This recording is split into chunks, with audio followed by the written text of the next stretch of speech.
morning to each and everyone. Good morning, class. Good morning, sir. I am your teacher, Kelly, and I will be your teacher in science. Now, I want you all to settle. Arrange your chairs and sit properly, and kindly check under your chairs if there is a trash. Therefore, you will get that and then put it in our garbage.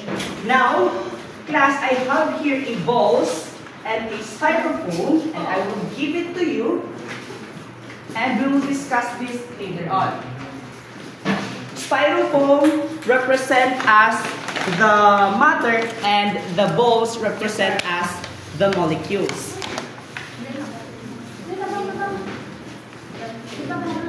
Now, before we start, I want you to think something simple.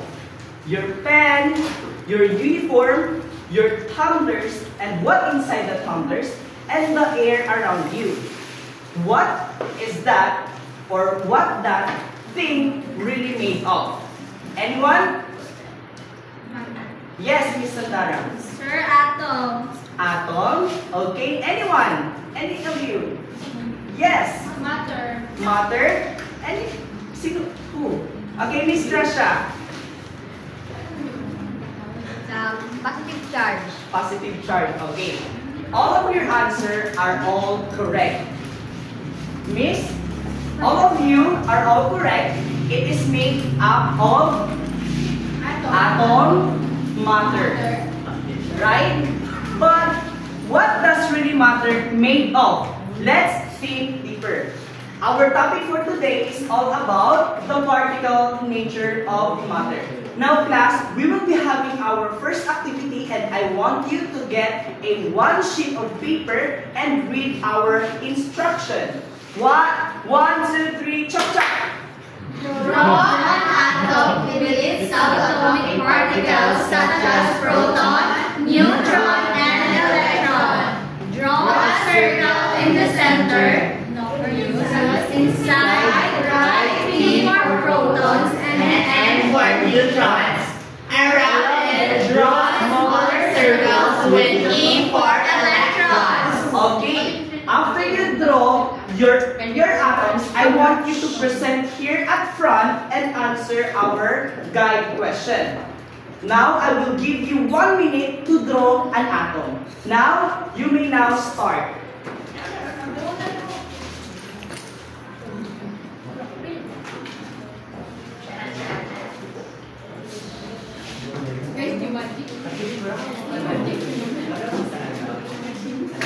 Okay? Are you all done? Okay. If you have questions, just ask me, okay? Yes, sir. Yes po, dyan po.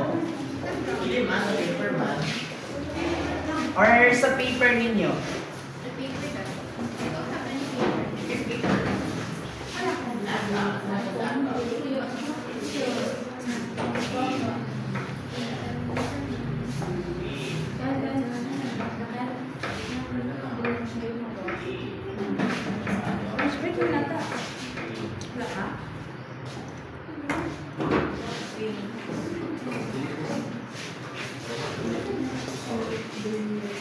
Okay, are you done, class?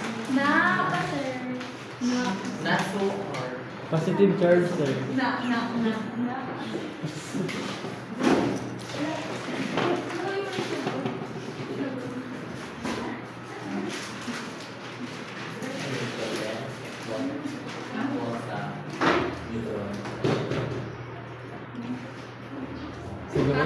Sa gawas ng electron.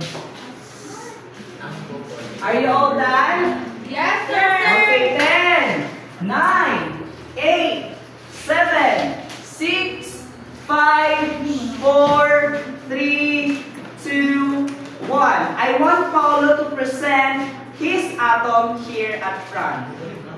And answer our guide question. Okay, Paolo, kindly go here at the front.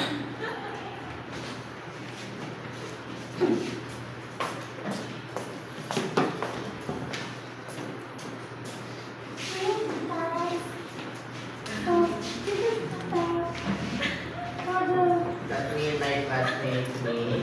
Actually, this electron should be on the first valence shell, but unfortunately, my hand moved on hold. So first we have the nucleus and the center, comprises of a proton and the neutron. So two proton and two neutron. And the outside valence shell, we have supposedly two electrons on the outside. Okay, thank you. Oh, just stay there. I have still a question. What are the three subatomic particles of an atom? The three subatomic particles of the atom is proton, neutron, and electron. Okay, what are the charges or what are the signs of each subatomic particles? The sign of the proton is the sign of the proton is positive sign. The sign of the neutron is neutral. The sign of the electron is negative charge. Where is each one found? So both proton and neutron is found in the center or the nucleus, and electron is found on the outer shells. Okay. Why are atoms called the building blocks of matter? Thank you for this question. It is called the building blocks of matter because, simple, matter is made up of atoms. Okay, thank you. Great job, everyone. You already explored a super small particles, which is the atoms. And you know, it is very small, but it has a huge role. Remember, even the smallest particle can build something amazing. Now, class, we will be having another activity called, this is the atomic structure. I have here the atomic structure. As you can see, here is the electron shell, that circle one. And as you can see, the ball inside or at the center, it is what we call the proton and the neutron, while the white ball called the electron.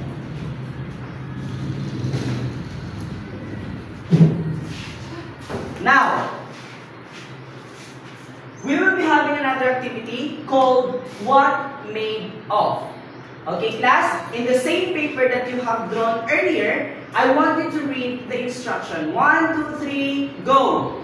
Observe your surroundings. On your paper, write down one object and describe what materials you think it's made of. Share one of your objects and answers with the class. Okay, thank you.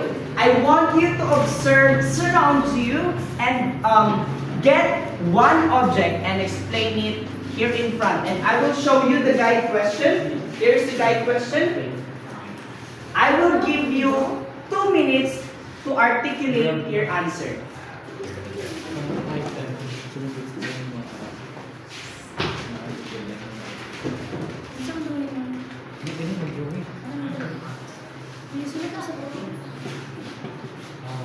Are you all done? Okay.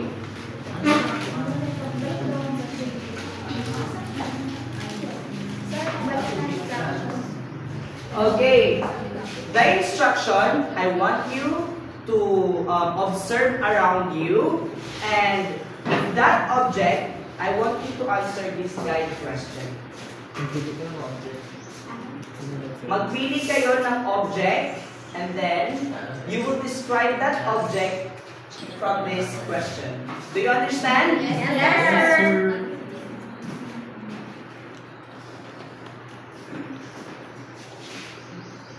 Okay, are you all done? Yes, sir. Okay? I want Miss Rusagas to answer the question.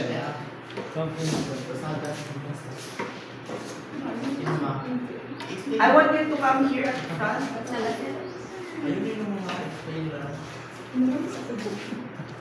What object, Oh, very healthy.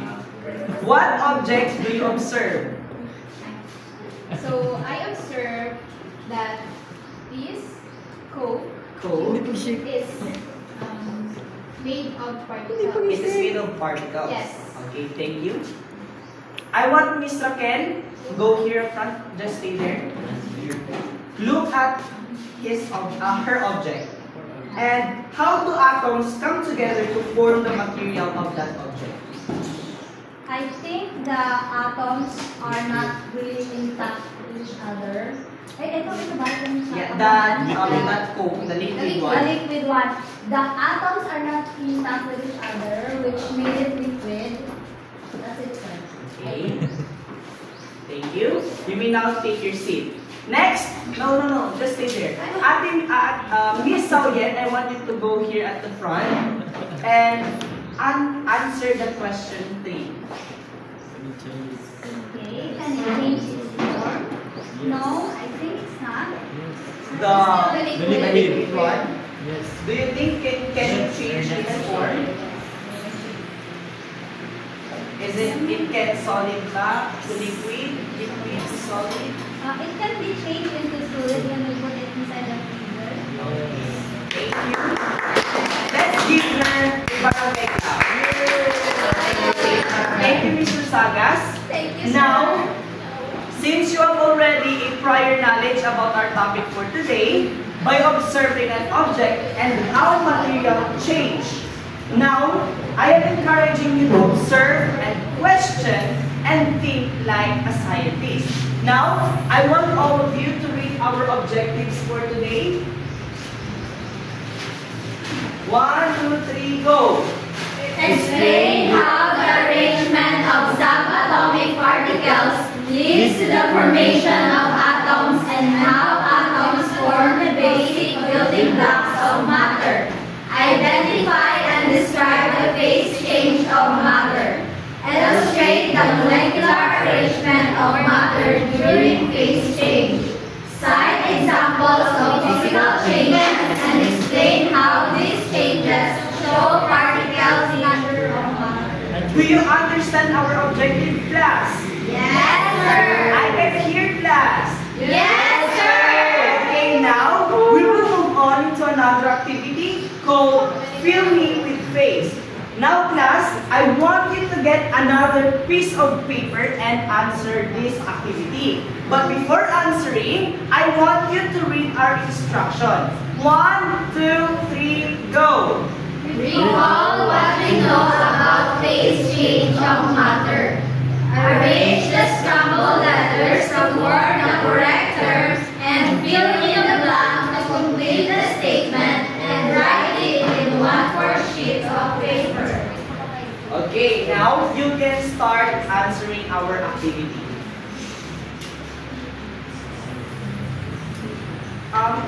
From people up the back, can you see or can you read the question number 1? Or you can read the presentation?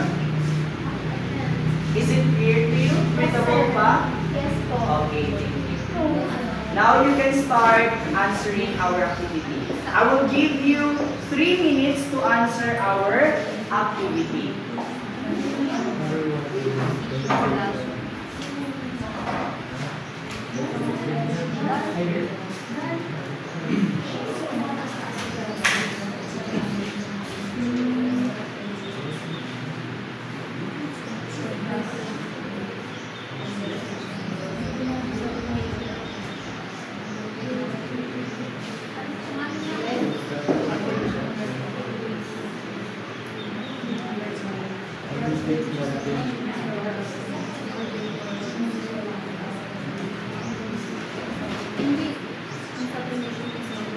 Are you all done? Not yet, sir. Okay, if you have question, class, just go here or just ask a question, okay?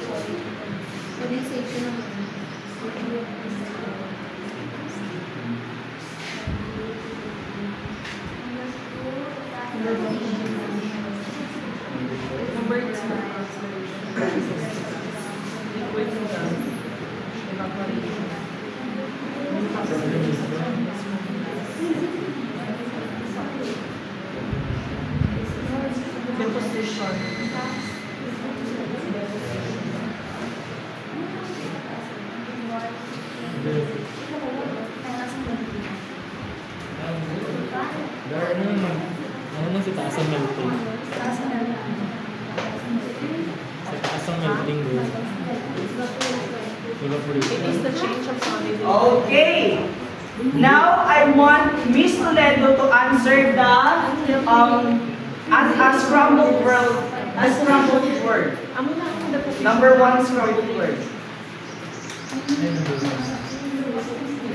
Sublimation.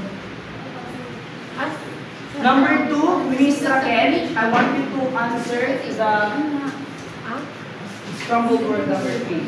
Number 4, yeah. Miss Number 5. Evaporation. Number 5. Ikaw na. Yes. Number 4. Number 5, Miss Rosaga. Number 6, Miss Delphine. Number 6, this one.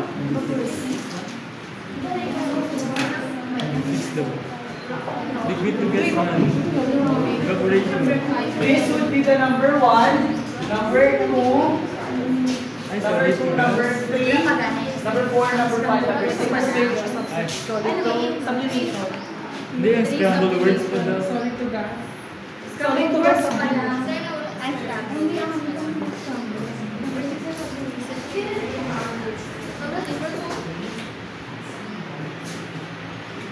Sublimation. Number 5, Number 3 ang sublimation. number 3. Ay, hindi ano daw. Ang scrambled words Scrambled pa lang words na pa lang. master. Ang scrambled words lang daw.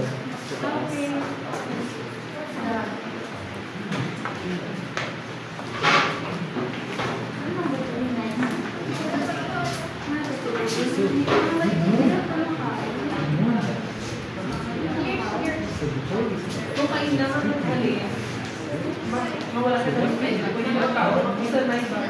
Sila nga ang una ng tao. Nagbalik na sila. Kamu naman ang tao.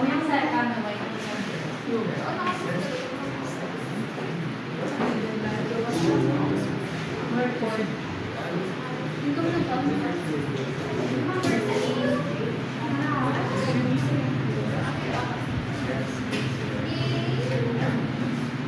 Sorry for the technicalities class.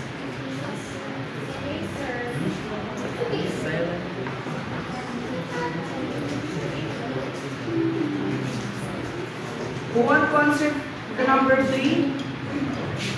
Miss Sonia.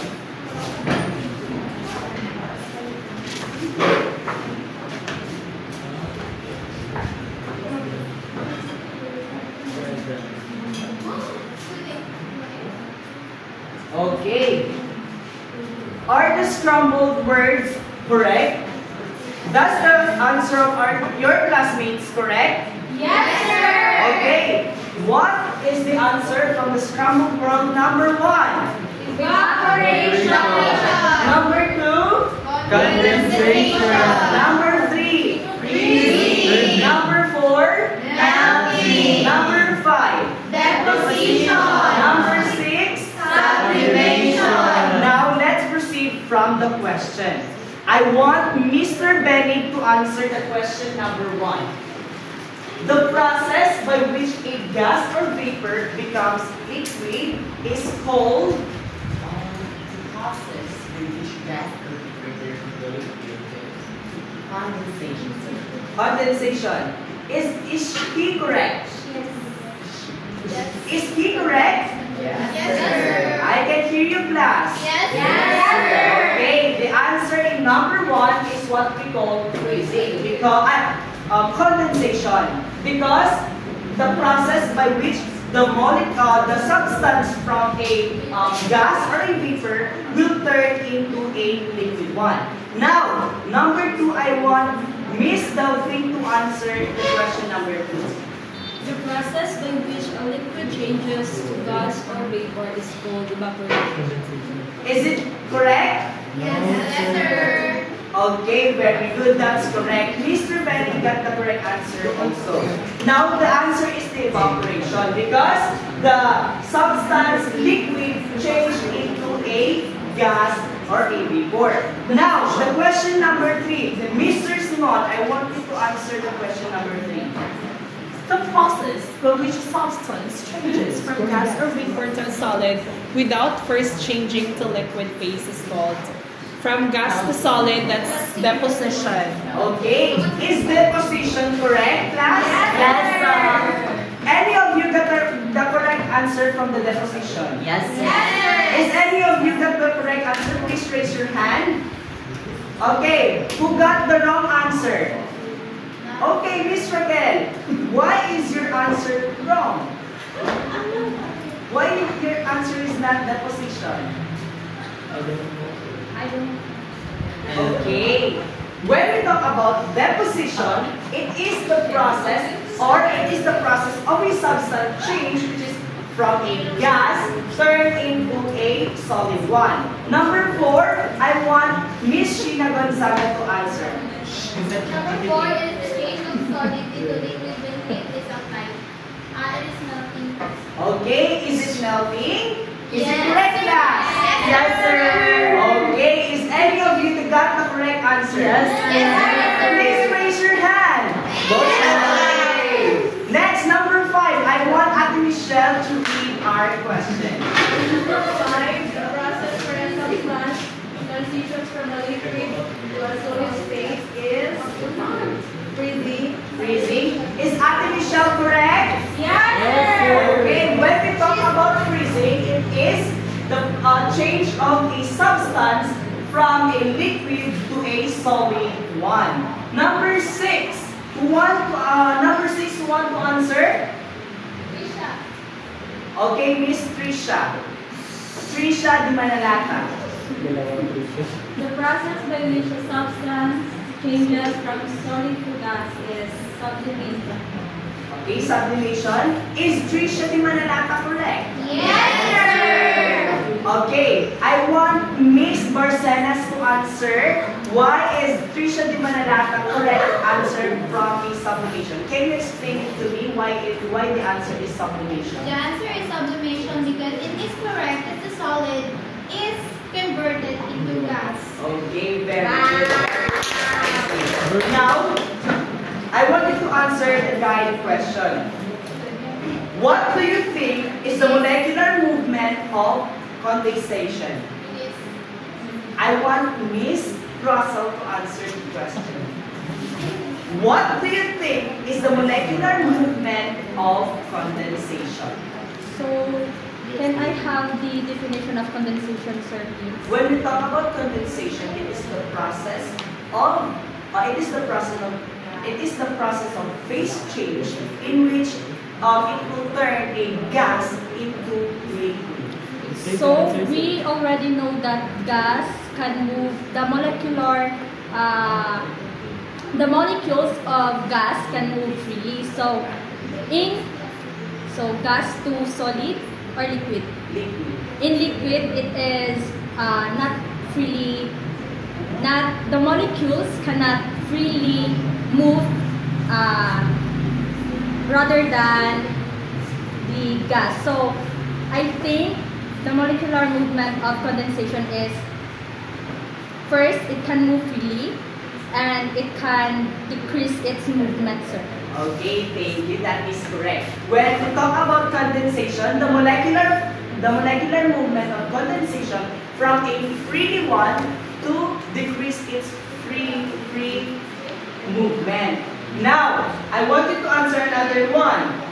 How about the evaporation? What do you think is the molecular movement of evaporation? I want Mr. Minis to answer this question.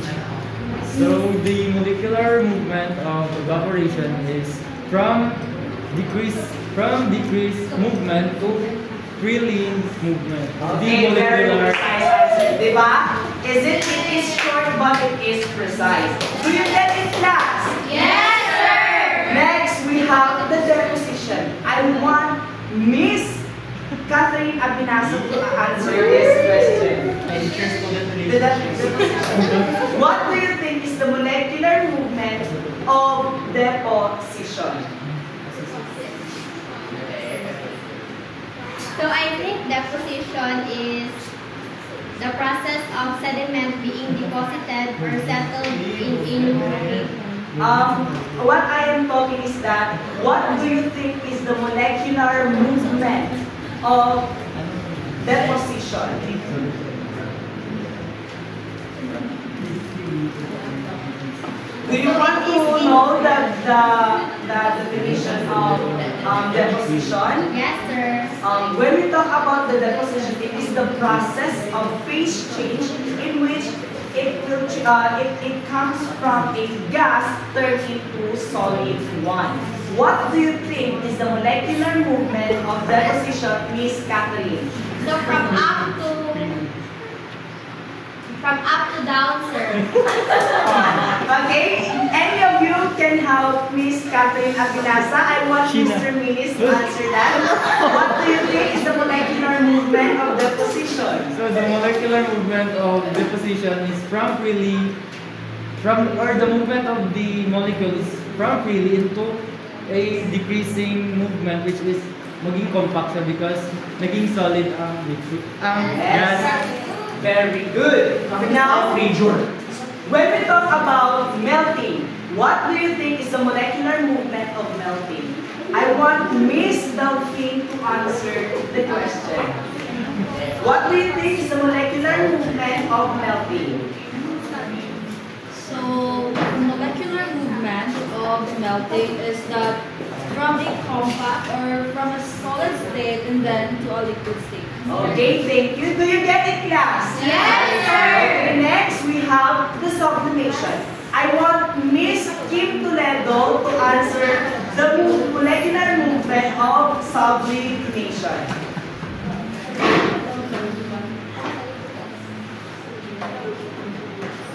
Sir, pwede ko yung friend. Okay, now you ready to tell the question? No point. Ano mo na natin? Okay, I want Miss Trisha Di Manalaga to answer the question. What do you think is the molecular movement of sublimation? Do you want to know the definition of sublimation? It is the process of phase change in which it will turn into solid to gas. So, the molecular movement in sublimation.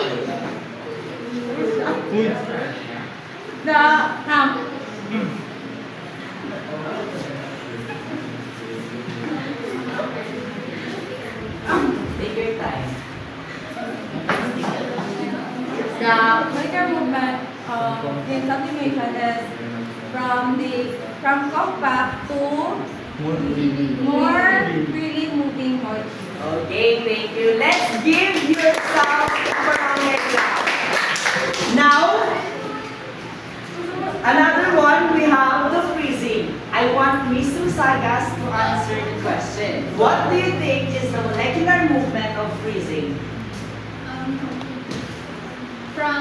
The molecular movement of freezing is from the scattered molecules to compact molecules. Okay, thank you. That is correct. Now, class, when we talk about physical change, it is a change in the form or appearance of a substance, but its chemical composition remains the same. So when we talk about physical change, it will change its substance or form or appearance, but it will not change its chemical formation. Do you understand? Yes, sir. Now, when we talk about physical change, we will now discuss the phase change. Now, when we talk about the phase change, here are the example of phase change. When we talk about evaporation, it is a process of a substance from a liquid to gas. Here is the molecular movement of evaporation. Do you get it, class? Yes, sir. Okay. Now, when we talk about condensation, it is the process of a process from liquid to gas. This is what it looks like. Do you get it, class? Very sir. Diba? As you can see, the molecules from from gas, it will freely move into liquid one. It will move, but not that really free. It's not free. Next, we have the melting. When we talk about melting, it comes from solid to liquid. Here is what we, that is the movement of the molecules when we talk about melting. Next, we have freezing. when we talk about freezing, from solid to, from liquid to solid. When we talk about freezing, this is the molecular movement of freezing. Do you get it, class? Yes, sir. Now, another one, we have the sublimation. When we talk about sublimation, it comes from a solid one to a gas. This is what sublimation looks like. Can you give me an example of sublimation in real life? Yes. By using mothballs.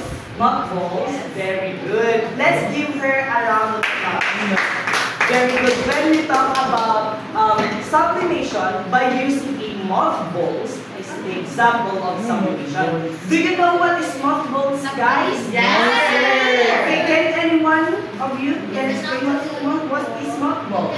Mothballs, also known as Madeline balls, is used for as repellent for friction and also wrap for your clothes and cabinets. Very good. It is used for our clothes to prevent rats or any unnecessary things. Next, we have the deposition. When we talk about deposition, it is the movement of a molecules from a gas to solid one. Here is what it looks like. Can any one of you give an example of deposition? Any of you? Okay, if there is none, one of the example of deposition when you are at the top of the mountain or you are at a polar region. As you can see, diba, when you are in the polar region, it is very cold. Therefore, when you are in the polar region, you can feel the coldness of the weather and it will form an ice in your kilay, in your hair. That is example of deposition. And here what it looks like, the deposition at the top of the mountain. Now class, I want you to differentiate the deposition and the sublimation. What is the difference of deposition and sublimation? I want Miss Catherine Abinasa to answer what is the difference between sublimation and deposition.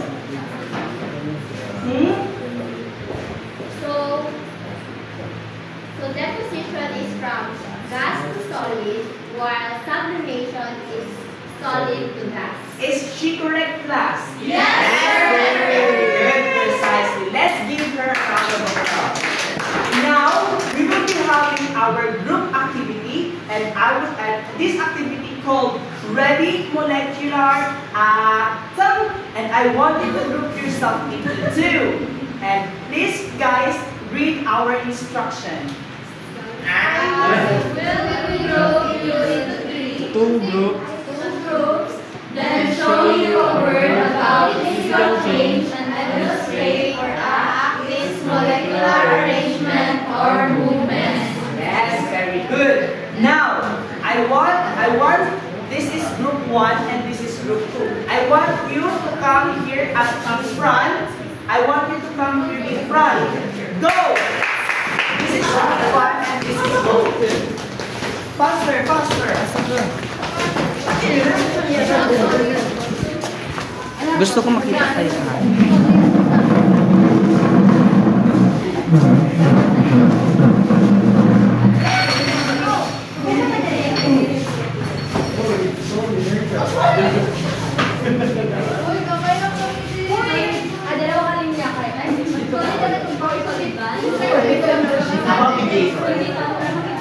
Okay?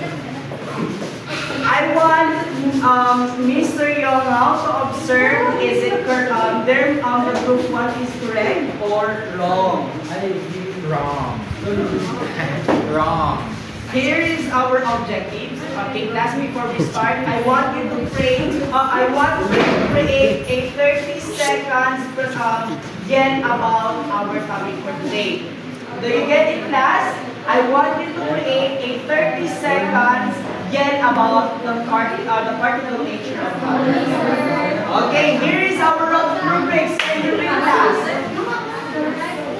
Okay, can you read our rubrics class? 1, 2, 3, go! Accuracy. 4 points. Correctly represents the molecular arrangement or movement for the given word. Creativity. 3 points. Uses creative actions or visuals to show molecular behavior. Clarity. 1. Movements or illustrations are clear and easy to understand. Participation. 1.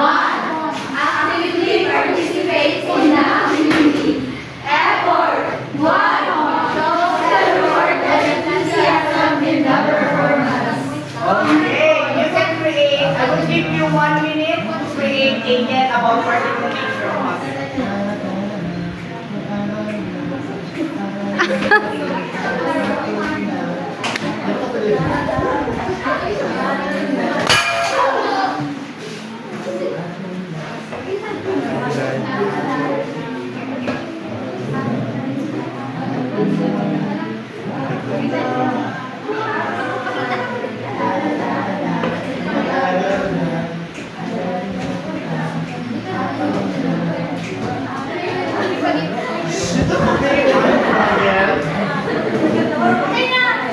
Okay, are you done, class? Okay, I want group 1 to present their, yes, group 1 and group 2. I want you to present your, yes, 3, 2, 1, go! Atom na! Atom na! Atom na! Na-na-na-na-na! Ma-na-na-na-na! A-na-na-na-na! Atom na! Na-na-na-na-na! Ma-na-na-na-na! A-na-na-na-na! Atom na! How about the group 2? 1, 2, 3, go! Aso, kalayo,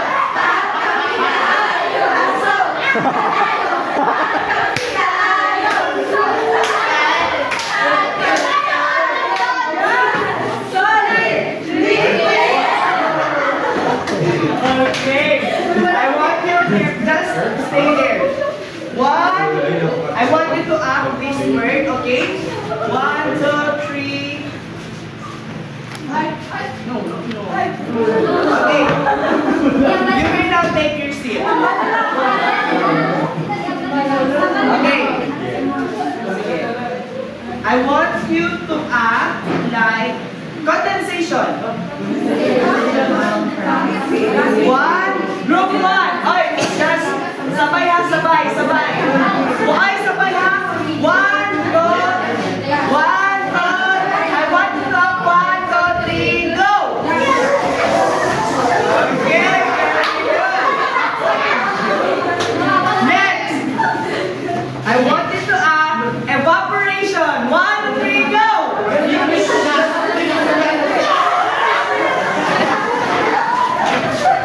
How about sublimation?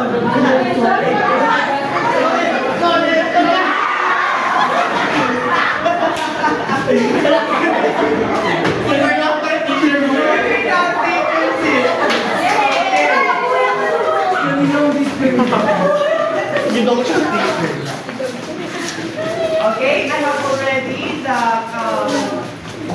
score for your presentation.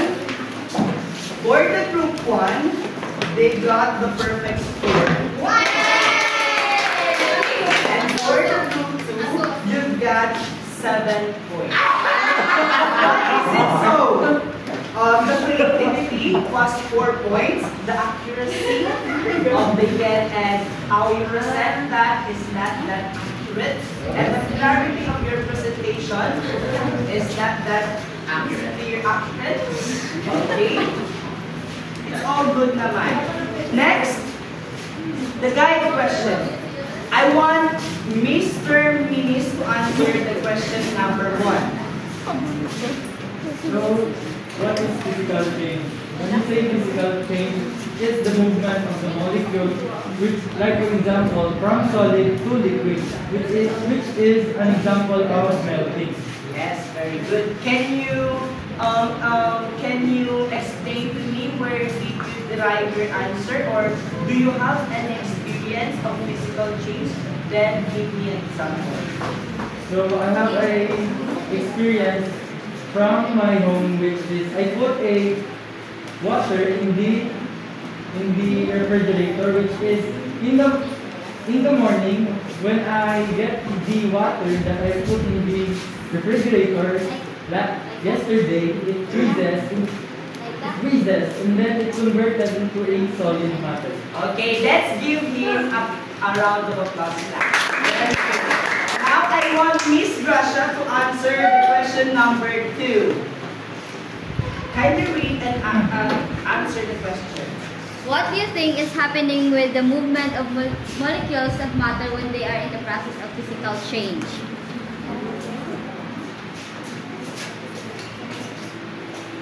What do you think is happening with the movement of molecules of a matter when they are in the process of physical change? From the compact to spread out. Yes. Okay, I want Mr. Paulo to help Miss Joshua to answer the question number 2. Mr. Paulo, read the question number 2 and answer. What do you think is happening with the movement of the molecule of matter when they are?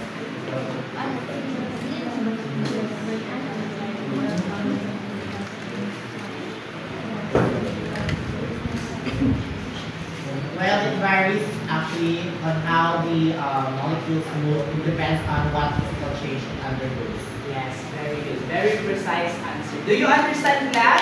Yes, sir. Next, I want Mr. Artifilia to answer the question number 3. Read and answer. Does drying your wet shirt outside your house contact as physical change? Why?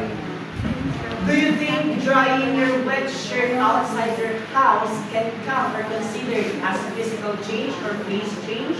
And why? Yes or no, and why?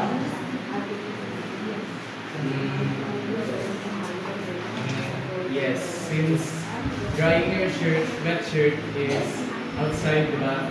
So, mag-evaporate yung yung tubig sa shirt, so it will circulate. It will be considered as physical change. Very good. Have you already experienced drying your wet shirts outside your house? Yes. Okay, very good. Now, this is the structure of an atom. When you hear atoms, what comes on your mind? Okay, Miss Sandara, when you hear atoms, what comes on your mind? When I hear atoms, I remember that all things are made up of it.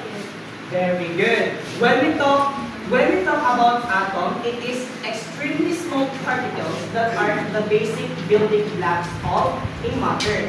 Why is it so? Because when we talk about atoms, it is a building blocks of a matter, because without atom, there is no matter. Okay, do you understand, class? Now, there is a misconception about atom and molecules, like what Miss Brocken answered earlier. When we talk about atom, it is different to the molecules. Okay?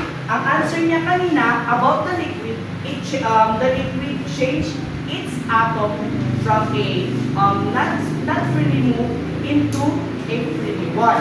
But the thing is, when we talk about atom, it is what we call, it consists of 3 subatomic particles, which are the electrons, protons, and neutrons. When we talk about molecules, it is composed of 2 or more atoms that is considered as molecules. Like for example, a water molecules. There is a atom of oxygen and 2 atoms of hydrogen. It is considered as the water molecules. Now, here is the definition. I have here Mr. and I have here a atom family. Mr. and Miss. Si Miss Molly atom and si Q atom. Now, if Miss Molly is alone, is he an atom or a molecule? Atom. Why is it that? Only one. Okay, when Miss Molly atom together with Q atom, does he a molecule or an atom? Molecule. Why is it so? Because there are two atoms. Okay, remember the misconception? Others say atoms and molecules are one or the same, but it is not. When we talk about atom, it consists of electron, proton, and neutron. When we talk about molecules, it consists of two atoms or more atoms. Now, when we talk about matter, it is anything that has mass and occupies space.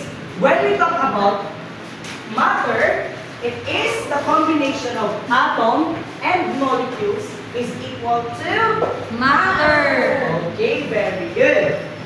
Now, I want you to think, and it is already an application time. Let's end my discussion for today. Thank you.